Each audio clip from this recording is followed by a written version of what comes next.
तो 5th episode की शुरुआत में हमें 20 दिसंबर का सीन दिखाया जाता है जहाँ पे उस क्रिमिनल की एक्सीडेंट से डेथ हो चुकी होती है और जो रे पेनबर होता है वो काफ़ी ज़्यादा शॉक में खड़ा होता है। फिर लाइट रे के पास आता है और रे लाइट को बताता है कि वो एक्चुअली में जापान में एक सीक्रेट मिशन के लिए आया था, तो किसी को भी ये नहीं पता चलना चाहिए कि मैं यहाँ पे मौजूद था, तो प्लीज़ ये बात किसी को बताना मत। तो लाइट कहता है ठीक है, मैं ये बात किसी को भी नहीं बताऊंगा। और फिर जब रे पेनबर वहाँ से चला जाता है तो लाइट मन में यह सोचता है कि मैं भी नहीं चाहता कि मेरे डैड या पुलिस को ये पता चले कि तुम मुझसे मिले थे, वरना मुझ पे ही शक जाएगा। और वैसे भी पुलिस इस एक्सीडेंट को भी नॉर्मल एक्सीडेंट की तरह ही देखेगी। फिर हमें रे पेनबर के घर का सीन दिखाया जाता है जहाँ पर उसकी फियांसे होती है और जब रे घर पे आता है तो वो काफ़ी थका हुआ होता है और अपनी फियांसे को बताता है कि क्या क्या हुआ था। तो उसकी फियांसे बोलती है कि तुम्हें नहीं लगता कि उसका मरना काफ़ी ज़्यादा अजीब बात है, और तुम तो अपनी इन्वेस्टिगेशन कर रहे थे ना। और हो सकता है कि उतने में ही रे पेनबर उसे रोक देता है और कहता है कि मैं जानता हूँ कि तुम पहले FBI एजेंट रह चुकी हो, लेकिन ये कीरा का केस काफ़ी ज़्यादा खतरनाक है, इसीलिए शांत रहो। और तुम्हें याद है ना, तुमने मुझसे वादा किया था कि तुम ये सारी चीज़ें छोड़ दोगी, तभी मैं तुम्हारे डैड से शादी के बारे में बात करूँगा।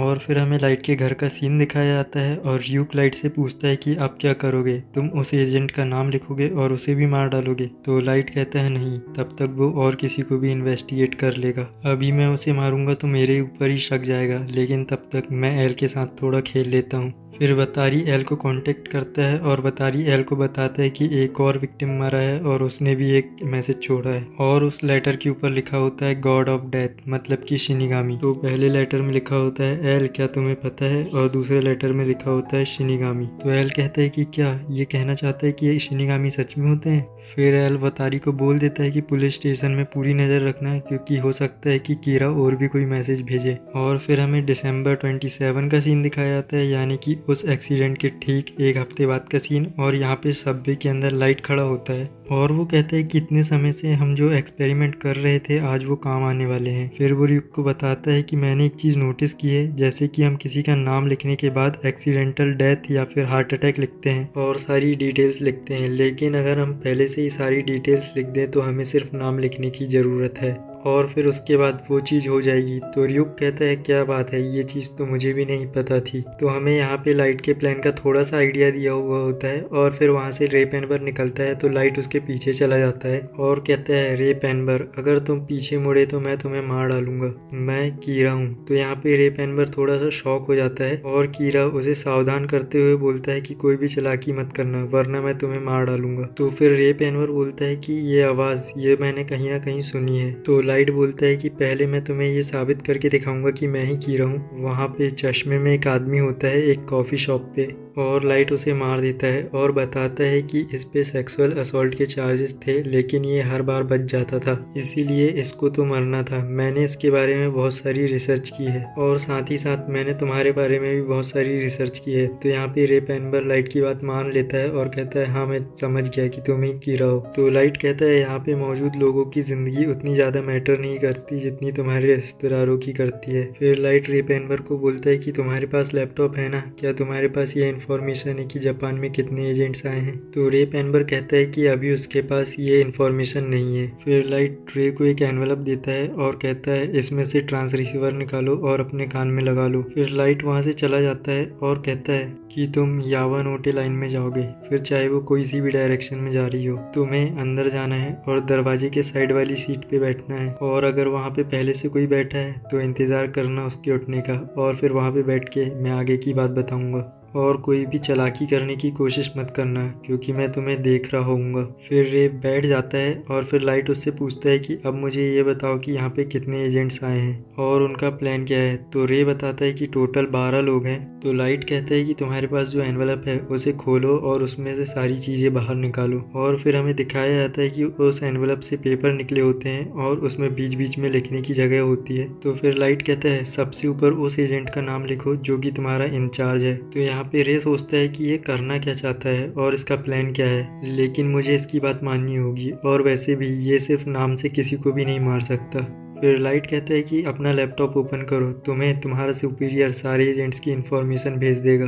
और उसमें सभी एजेंट्स के नाम और उनके फेस होंगे। तो यहाँ पे रे पेनबर चौंक जाता है और सोचता है कि ये हुआ क्या, ऐसे कैसे भेज सकता है वो मुझे। फिर लाइट कहता है कि अब इनके चेहरे देखो और एक के बाद एक इनका नाम उन खाली जगह पे लिखो। तो यहाँ पे रे पेनबर सोचता है कि ये कीड़ा करना क्या चाह रहा है, मुझे तो कुछ समझ नहीं आ रहा। फिर वो वहाँ पे सबके नाम लिख देता है और लैपटॉप बंद कर देता है। और फिर लाइट बोलता है कि उन सारी चीज़ों को उसी एनवलप में डाल दो ट्रांस रिसीवर के साथ और उसे अपने ऊपर वाले रैक में रख दो, और ध्यान रखना कि तुम्हें कोई देख नहीं रहा, और जब तुम पूरी तरह श्योर हो जाओ तभी ट्रेन से उतरना। तो यहाँ पे रे पेनबर सोचता है कि अरे यार, मुझे ये आवाज़ याद क्यों नहीं आ रही, मुझे पता है कि मैंने ये आवाज़ कहीं ना कहीं सुनी थी। फिर हमें इवनिंग 4:41 का सीन दिखाया जाता है और रे ट्रेन से उतरता है और उसे अचानक हार्ट अटैक आ जाता है और वो ज़मीन पर गिर जाता है। तो वो गिरते हुए पीछे पलट के देखता है तो लाइट वो सारी चीज़ें उठा लेता है और लाइट उसे कहता है बाय। और फिर यहाँ पे रे पेनबर मर जाता है और फिर हमें बताया जाता है कि रे पेनबर ने वो सारे के सारे नाम डेथ नोट में ही लिखे होते हैं और उसे पता भी नहीं था कि वो अपने ही दोस्तों को मार रहा है। और सबसे ऊपर वाली जगह पे उसके सुपीरियर का नाम लिखने से उसने कॉज लिखा था कि वह अपने सारे के सारे एजेंट्स को अपनी सारे के सारे एजेंट्स की फाइल भेजेगा और उसके बाद वो हार्ट अटैक से मर जाएगा। उसके बाद लाइट ने लिखा था कि वो सारे के सारे एजेंट्स जब उनको फाइल मिल जाएगी तो वो भी सारे के सारे मर जाएंगे। अब आप लोग यहाँ पे समझ ही पा रहे होंगे कि लाइट ने सबको फाइल भेजने के लिए इसलिए कहा था क्योंकि अगर सिर्फ रे पेनबर के पास फाइल गई होती तो सबको इजीली शक हो जाता कि रे पेनबर जिनको इन्वेस्टिगेट कर रहा है उन्हीं में से कोई कीड़ा है। इसीलिए शक को बांटने के लिए उसने सबको सेम फाइल भिजवाई। फिर हमें एल का सीन दिखाया जाता है और उसे इन्फॉर्मेशन मिलती कि सारे के सारे एजेंट्स मारे गए हैं और सारों को हार्ट अटैक आया था। इसका मतलब सबको कीड़ा ने ही मारा है और एल को बोल दिया जाता है कि अब FBI तुम्हारी मदद नहीं करेगी। फिर यहाँ पे चीफ यागामी भी एल से कांटेक्ट करते हैं और उससे बोलते हैं कि मैंने भी FBI के डायरेक्टर से बात की। क्या बात है एल, उनके हिसाब से तुमने FBI का सहारा लिया था हमारी इन्वेस्टिगेशन करने के लिए? तो एल कहता है हाँ। तो चीफ बोलते हैं कि इसका क्या मतलब है? इसका मतलब है कि तुम हम पे शक कर रहे हो? तो एल कहता है कि मेरे हिसाब से ये करना जरूरी था असली कीड़ा को पकड़ने के लिए। तो फिर चीफ गुस्सा हो जाता है और बोलता है कि तुम ऐसे कैसे कर सकते हो, तुम अपने ही साथियों पे शक कर रहे हो। तो यहाँ पे बाकी सारे मेंबर्स भी बोलते हैं कि हम एल पे भरोसा नहीं कर सकते और वो ये भी कहते हैं कि कीड़ा ने उन एजेंट्स को भी मार दिया जबकि वो क्रिमिनल्स नहीं थे। इसका मतलब कीड़ा सच में एक मर्डरर ही है। फिर यहाँ पे एल को एक मैसेज आता है कि एक और विक्टिम ने एक मैसेज छोड़ा है। तो यहाँ पे मैसेज पूरा हो जाता है कि एल तुम्हें पता है शिनिगामी सेब खाते हैं। तो एल को बहुत तेज गुस्सा आता है और फिर सीन शिफ्ट होता है रे पेनबर की फियांसी की तरफ जो बैठ के रो रही होती है और उसे समझ आ जाता है कि कीड़ा ने ही रे पेनबर को मारा है। और फिर हमें लाइट यागामी के फैमिली का सीन दिखाया जाता है और चीफ बोलते हैं कि ये बात मैं सीक्रेट नहीं रख सकता और शायद ये बात तुम्हें कभी ना कभी पता चल ही जाती। मैं तुम्हें कुछ बताना चाहता हूँ, इस समय मैं कीड़ा इन्वेस्टिगेशन का इंचार्ज हूँ। तो ये बात सुन के सायू बहुत ज़्यादा खुश होती है और कहती है आप तो अमेजिंग हो डैड। तो चीफ बोलता है बात वो नहीं है, बात यह है कि कल कीड़ा ने 12 FBI एजेंट्स को मार दिया जिनको जापान भेजा गया था। इसका मतलब कीड़ा उन सभी को मार सकता है जो उसे पकड़ने की कोशिश कर रहे हैं। इसी वजह से बहुत सारे ऑफिसर्स ने पहले ही अपनी जॉब छोड़ दी है। तो फिर सायू बोलती है कि मैं नहीं चाहती कि आपको कुछ हो तो आप भी जॉब छोड़ दो और उसकी वाइफ भी वही बोलती है। तो चीफ बोलते हैं कि मैं ऐसे चुप नहीं बैठ सकता और बुराई को जीतते हुए नहीं देख सकता। तो लाइट कहता है कि डैड मुझे आपके ऊपर गर्व है और अगर आपको कुछ भी हुआ तो मैं वादा करता हूँ मैं कीड़ा को नहीं छोड़ूंगा। फिर वहाँ पे चीफ बाकी सारे ऑफिसर्स को बोलते हैं कि कीड़ा उन सभी को मार डालेगा जो भी उसके बीच आएगा। मैं नहीं चाहता कि तुम अपनी जिंदगी खतरे में डालो। अपनी जिंदगी के बारे में सोचो, अपनी फैमिली के बारे में सोचो। अगर कोई भी इस केस से हटना चाहता है तो मुझे बता सकता है। चिंता मत करो, मैं तुम्हारी रैंक नहीं गिराऊंगा। मैं सिर्फ उन लोगों को चाहता हूँ जो सिर्फ अपनी जान खतरे में डाल सकते हैं और कीड़ा को पकड़ना चाहते हैं। तो यहाँ पे सबकी सब लोग बातचीत करने लगते हैं और फिर हमें रे पेनबर की फियांसे का सीन दिखाया जाता है जो बस ड्राइवर से इंफॉर्मेशन ले रही होती है। तो बस ड्राइवर बोलता है कि हाँ मैं इस आदमी को जानता हूँ, इसी ने सबको झुकने के लिए बोला था, लेकिन मुझे बाकी पैसेंजर्स के बारे में कुछ भी याद नहीं। तो फिर रे पेनबर की फियांसे बोलती है, अगर मैं जो सोच रही हूँ वो सही है तो कीरा भी उन्हीं पैसेंजर्स में से एक होगा।